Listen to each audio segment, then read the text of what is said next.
Hébreux chapitre 13 verset 21. Que le Dieu de paix qui a ramené d'entre les morts le grand pasteur des brebis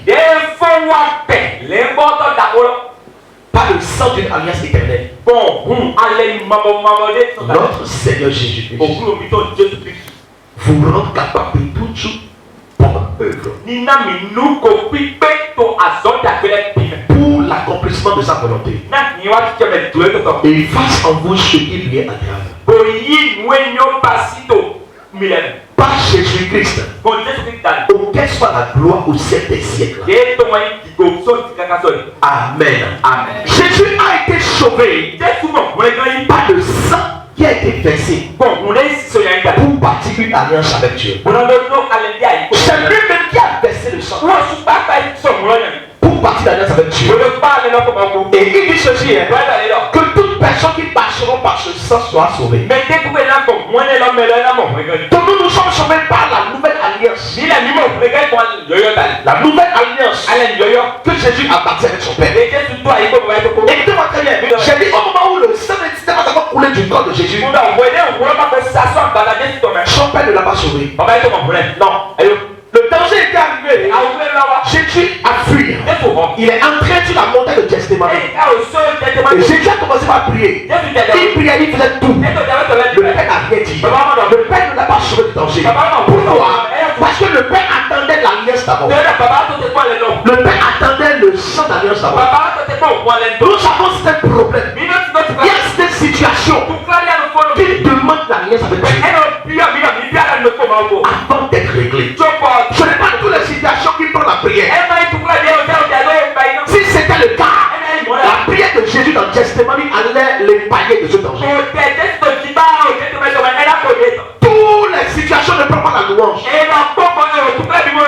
Toutes les situations ne prennent pas l'adoration. Il y a des situations qui demandent de ce que tu bâtis une alliance avec Dieu. Parce que dans l'alliance donne l'opportunité à Dieu de descendre en toi. L'alliance parle de toi. La Bible dit que Dieu a dit à Caïn, le sang t'appelle pardon. Réclame vengeance. Et écoutez ce que Dieu a dit sur cette terre fertile. Dieu a dit ceci. Il dit maudit soit cette terre fertile qui a ouvert sa bouche et qui a fait quoi? Qui a avalé le sang d'Abel. Et la Bible dit ceci, que Dieu a chassé Caïn de la terre fertile. Et cette terre qui était fertile, cette terre est devenue maudite. Pourquoi? Parce que le maître a détruit l'alliance. Le maître a détruit l'alliance. Alléluia. Amen. Jésus a dit mon Père, si cette coupe ne vient pas de toi, éloigne-la. Le Père n'a pas entendu.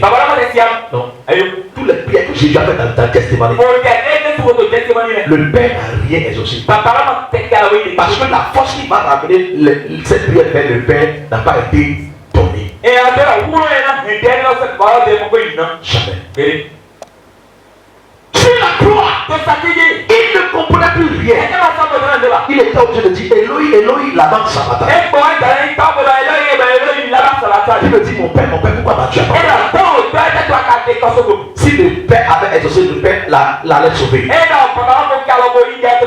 Le Père n'a pas écouté tout ce qu'il a dit. Mais quand son sang a été versé, et c'est l'alliance que le Père attendait. Quand le Père a vu le sang, le Père a dit ça c'est le sang de mon fils. L'alliance a été faite. Il est mort. Il a été enseigné. Et dans le livre d'Hébreux, la Bible dit qu'il a été sauvé de la mort par le sang de l'alliance. Tout le sang que lui-même il a versé, c'est sur le sang que le Père a utilisé pour faire quoi? Pour le sauver. Je vous le redis encore. Vous serez sauvés par le service que vous donnez à Dieu. Vous serez bénis parce que vous donnez à Dieu. Vous serez protégés par votre service à Dieu. Vous serez aimés par l'amour que vous avez pour l'œuvre de Dieu. Vous serez élevés, appréciés par la manière dont vous élevez le nom de Jésus. La Bible dit ceci, que le Père attend que le Fils soit glorifié d'abord. Que le Fils sera glorifié. Alors toi, ta vie sera glorifiée. Si tu ne glorifies pas le Fils, alors qui va te glorifier toi? Personne ne va te glorifier.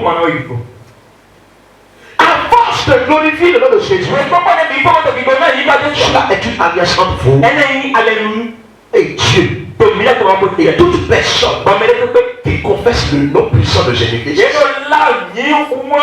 toute personne qui accepte Jésus-Christ dans sa vie comme son sauveur, comme son père, comme son rabbi, comme son prophète, je ne sais pas. Écoute-moi très bien. Sache que c'est par Jésus que tu vas entrer dans l'alliance avec Dieu. Alléluia. Amen. Parce que dans l'Ancien Testament, l'être humain a péché.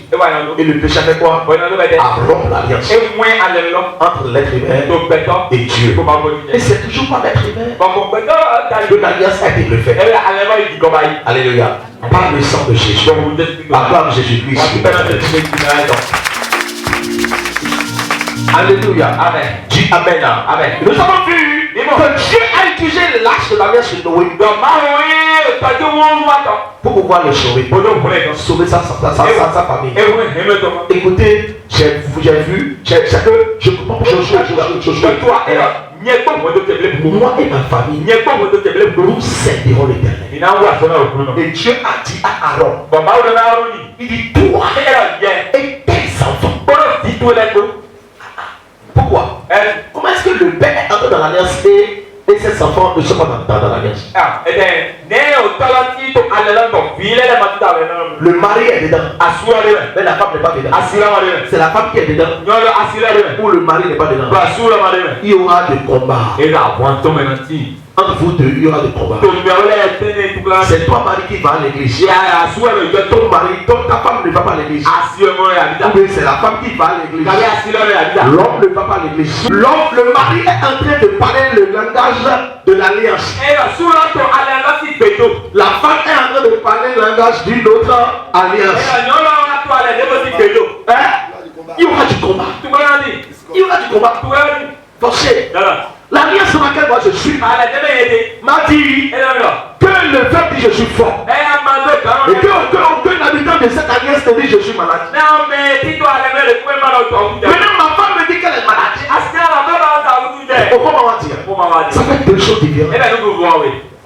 Ça ne va pas marcher. Ça ne va pas marcher.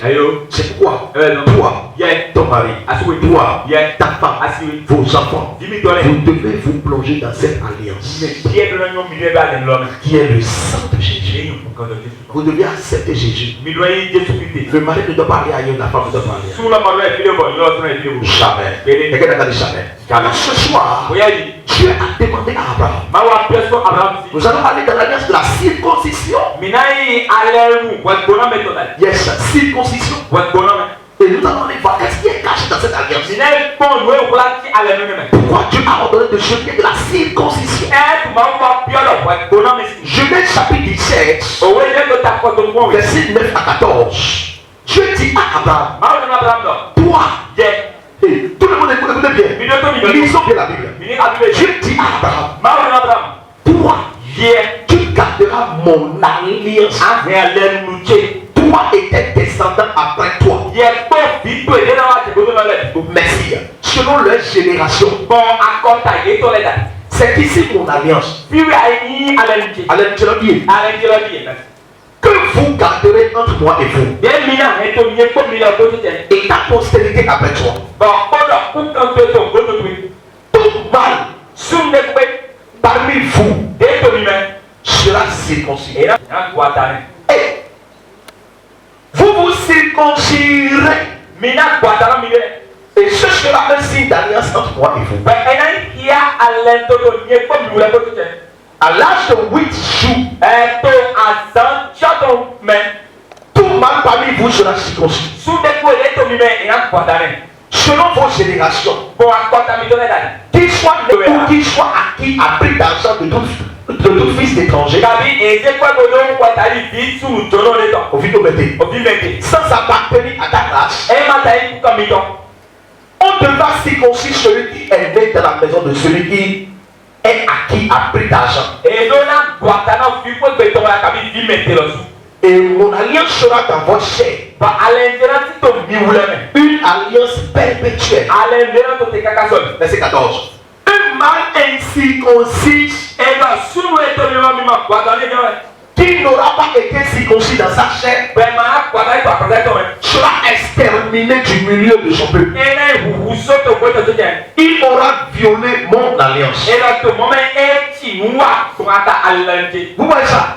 Là, Dieu a bâti une alliance de circoncision. Ça dit une partie de l'être humain lui soit coupée. Et qu'est-ce que cela veut dire? Mais comment lui couper le sang baroulé? Et pourquoi Dieu exige? Pourquoi Dieu exige-t-il la circoncision? Pourquoi Dieu exige-t-il la circoncision? Tu n'as jamais écouté ça. Ce soir, je vais te dire pourquoi Dieu a exigé ça. Dieu a exigé la circoncision parce que c'est un signe d'obéissance envers lui dans tous les domaines.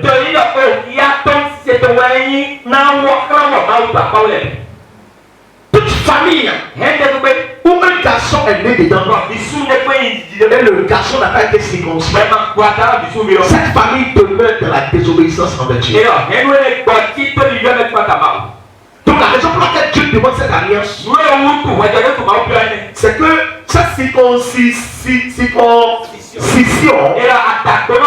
est un signe d'obéissance envers lui dans tous les domaines, que ce soit le domaine chrétien, le domaine musulman, le domaine endogène,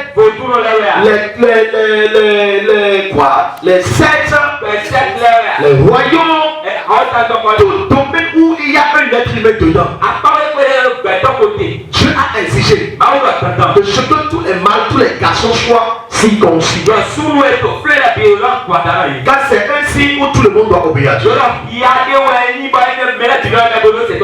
Deuxième raison pour laquelle Dieu a exigé la circoncision, c'est quoi? C'est un signe d'appartenance au peuple de l'alliance. C'est ça. C'est comme le baptême par immersion. Tu n'as pas reçu ton baptême. Cela ne prouve pas que tu es dans l'alliance. Non. Il faut que tu rejoignes ton baptême par immersion. Donc la deuxième raison pour laquelle Dieu a demandé de ce que tous les garçons soient circoncis, c'est un signe d'appartenance au peuple d'alliance. Une fois où la circoncision a été pratiquée, il n'y a aucun moyen de revenir en arrière. L'homme est reconnu comme membre de ce peuple pour toujours. Merci beaucoup. Si l'homme a été circoncis, vous êtes là. C'est-à-dire que premièrement, c'est un signe d'obéissance à Dieu. Et deuxièmement, c'est un signe d'appartenance au peuple de l'alliance. Dieu l'a dit, moi je suis là. Amen. Troisième raison pour laquelle Dieu a ordonné cela, c'est quoi? C'est un symbole. Merci. La circoncision est un symbole. L'homme se coupe de l'ancienne vie de péché. Purifie son cœur et se consacre à Dieu. Donc, avec Abraham en ce temps, circoncision, c'est comme si on t'a enlevé dans le péché et on t'a ramené dans la consécration à Dieu. Alléluia. Amen. Vous voyez ce que l'alliance donne? Ces choses existaient avant que Jésus n'arrive sur la terre. Ces choses existaient avant le baptême par immersion. Et quatrième raison pour laquelle Dieu a exigé la circoncision, c'est peut-être une mesure d'hygiène plus que toute autre pratique. Alléluia. La circoncision séparait le peuple de Dieu de ses voisins. C'est ce que la circoncision fait. Quand quelqu'un a été circoncis à l'époque, je dis que ce dernier, il est pour Dieu. Si dans sa famille, il y a des incirconcis, celui qui a été circoncis ne doit plus voir des partages avec les inconscis. Alléluia. Amen. Donc à l'époque d'Abraham, c'était essentiel pour développer l'adoration du seul vrai Dieu. À l'époque d'Abraham, les mâles qui n'ont pas été circoncis n'entrent pas dans le temple pour adorer Dieu. Jamais. Les mâles qui n'ont pas été circoncis ne parlent pas avec Dieu. Dieu l'a dit, moi de Dieu là. Vous voyez, donc cela a été l'alliance de la circoncision que Dieu a fait avec Abraham. Et puisque Abraham avait obéi à cela, cela fait qu'il y a de circoncision dans la vie juive aujourd'hui. Jésus. Vous voyez, l'obéissance de Père Abraham, parce qu'il a obéi, Dieu a parlé à lui seul. Et toute l'humanité obéit jusqu'aujourd'hui par rapport à cette alliance. Alléluia. Amen. Alors l'alliance entre Dieu et son serviteur. Merci. L'alliance entre Dieu et son serviteur. Regardez très bien comment Dieu a passé l'alliance entre Dieu, entre lui et ses serviteurs. Nom chapitre 18, verset 8 à 19. Amen. Amen. Mais j'aimerais que vous écoutez très bien la parole de Dieu. Pourquoi tu ne fais pas l'habitude de faire les choses, on ne le comprend pas. Parce que tu ne lis pas la Bible. Regardez bien. L'Éternel dit à Aaron. Qui Aaron est pour Dieu? Il est le serviteur de Dieu, le sacrificateur. Voici toutes les choses qui consacrent les enfants d'Israël. Je te donne celles qui me sont offertes par élévation.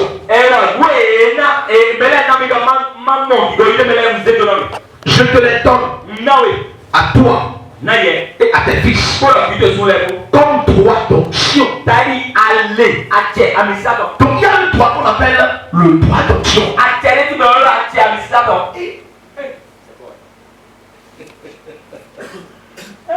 Quelqu'un a dit le droit d'onction. Il y a des gens ici là, vous mangez le droit d'onction. Quelqu'un a dit le droit d'onction. Ce que Dieu t'a dit de me donner, tu ne m'as pas donné. Tu as saisi le droit d'onction. Tu as saisi. Il dit pas une loi perpétuelle. Bon, pas une loi perpétuelle. Il dit tout ce que les gens vont me donner dans l'église comme le sacrifice, l'offrande d'élévation. Merci beaucoup. Je te les donne toi et tes fils comme le droit d'onction. Il a dit que je sois ici pour toujours. Il dit voici ce qui t'appartiendra parmi les choses très saintes qui ne sont pas consumées par le feu. Toutes leurs offrandes, tous leurs dons, tous leurs sacrifices d'expiation et tous les sacrifices de culpabilité qu'ils m'offriront. Ces choses très saintes seront pour toi et pour tes fils. Vous les mangez dans un lieu très saint. tout mal en mangera. Vous les garderez comme saints. Ainsi encore ce qui t'appartiendra. Tous les dons que les enfants d'Israël présenteront par élévation,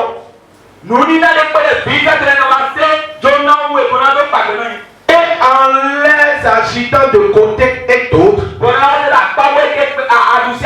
je te les donne à toi, à tes fils et à tes filles avec toi. Ah, les filles sont retrouvées dedans, enfin. Par une loi perpétuelle, quiconque sera pur dans ta maison en mangera. Tu vas manger, mais il y a des conditions. Il y a quoi? Il y a quoi? Je te donne les prémices qu'ils m'offriront à l'Éternel. Tout ce qui y aura de meilleur en huile, tout ce qui y aura de meilleur en mouche et en blé, les premiers produits de la terre qu'ils apporteront à l'Éternel seront pour toi. Quiconque sera pur dans ta maison en mangera. Tout ce qui sera dévoué par interdit en Israël sera pour toi. Wow. Verset 15. Amenez-moi le verset 15, pardon. Verset 15. Tout premier né de tout saint qu'ils offriront à l'Éternel, tant des hommes que des animaux, sera pour toi. Seulement, tu feras racheter le premier né de l'homme. Et tu feras racheter le premier né de l'animal. Tu les feras racheter dès l'âge de mois, d'après ton estimation, au prix de 5 cycles d'argent, sur le cycle du sanctuaire, qui est de 20 dirhams. Mais tu ne feras point racheter le premier né du bœuf, ni le premier né de la brebis, ni le premier né de la chèvre. Ce sont des choses saintes. Tu reprendras le sang sur l'autel et tu brûleras leur graisse. Ce sera un sacrifice consumé par le feu, d'une agréable odeur à l'Éternel. Le chef sera pour toi comme la poitrine qu'on agite de côté et d'autre, et comme l'épaule droite. Alléluia. Amen. 19. Je te donne à toi, à tes fils et à tes filles, avec toi, par une loi perpétuelle, toutes les offrandes saintes que les enfants d'Israël présenteront à l'Éternel par l'élévation. C'est une alliance inviolable et à perpétuité devant l'Éternel. Pour toi et pour ta postérité. Je vous avais dit un jour ici. J'ai dit, non, je prie pour que vous laissez votre travail pour que vous deveniez pasteur prophète.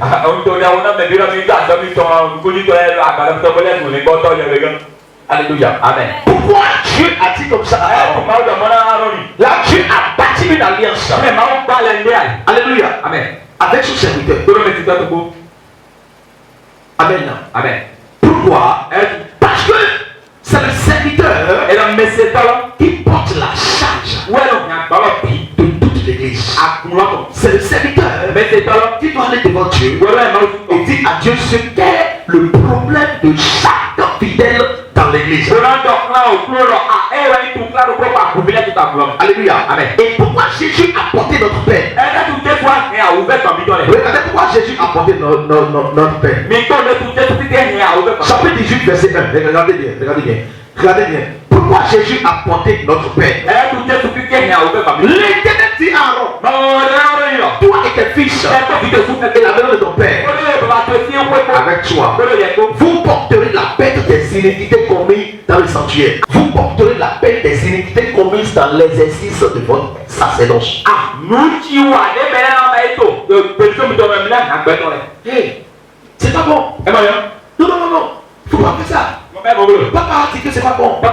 C'est quoi? Nous sommes dans l'église, non? Comment papa a dit qu'on va pas faire ça?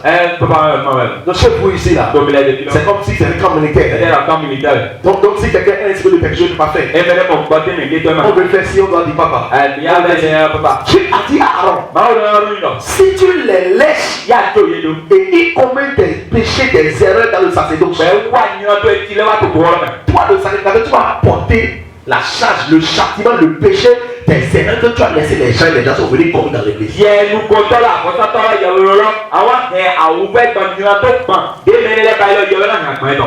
dit, si tu les laisses et qu'ils font mal l'adoration, si tu les laisses et qu'ils font le culte de la chair, si tu les laisses et qu'ils font des abominations dans l'église, c'est toi qui vas payer les prières. C'est pourquoi même pour vous, jamais vous laisser faire votre volonté dans l'église. Vous êtes assis bizarrement, mais si elle doit et un membre d'accueil est venu vous voir. Vous êtes en train de dormir, mais un membre d'accueil est venu vous voir. Et il a dit réveillez-vous. Et tu as commencé par ce jamais. Tu l'as refoulé. Et c'est comme si on te dérange pas. C'est la Bible qui m'a dit moi que si moi je te laisse et toi tu fais ta volonté dans l'église, c'est moi je vais prendre le châtiment. Maintenant je ne vais pas prendre le châtiment de quelqu'un. Là qui pêche c'est quelqu'un qui mourra. Je ne vais pas te laisser, tu vas faire ça jusqu'à ce que je me réponde le châtiment. Quand je t'aperçus et tu vas le faire, je vais te sauver en même temps. Au dehors. Toi, tu vas faire quelque connerie ici. Arrive dans la maison. Tu vas manger. Tu vas manger du riz avec aileron. Moi, maintenant, pour dormir à la maison, j'ai un problème. Pas moi, je lis bien la Bible. Je dis, je lis bien la Bible. Il dit, Aaron, si tu les laisses et ils font cette décharge dans l'église, c'est toi l'homme de Dieu, tu vas payer le prix.